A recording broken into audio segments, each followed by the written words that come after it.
今天一大早从市场上买了一个大鱼头，我们把它清洗干净，然后我们来腌制一下鱼头，加入姜、葱、蒜，少许盐，还有料酒，抓捏一下。这一步呢，主要是给鱼头去腥，也上个底味，放着腌制20分钟。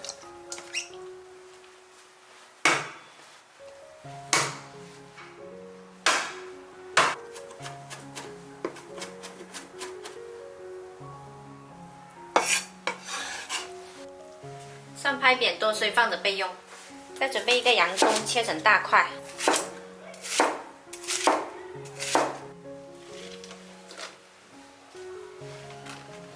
接着我们来准备一些青红剁椒。起锅热油，把蒜蓉放进来炒香。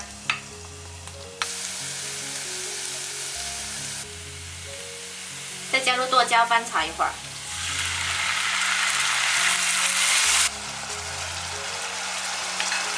再加入少许生抽，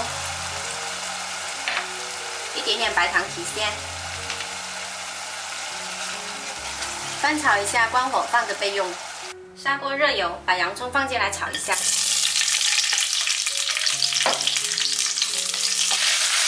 炒到洋葱变色，就把鱼头放进来。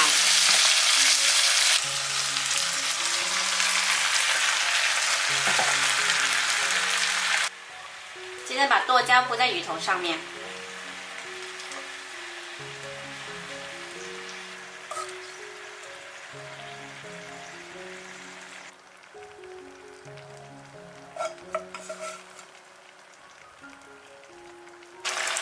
接着加入啤酒，差不多到洋葱的位置就可以了。盖上盖子，调大火焖8到10分钟。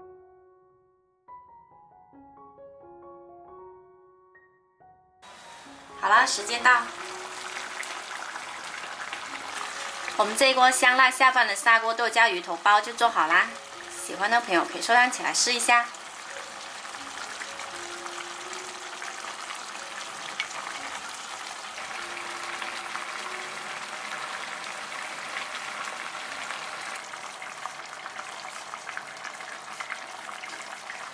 我是小爱，喜欢我的视频记得关注我哦。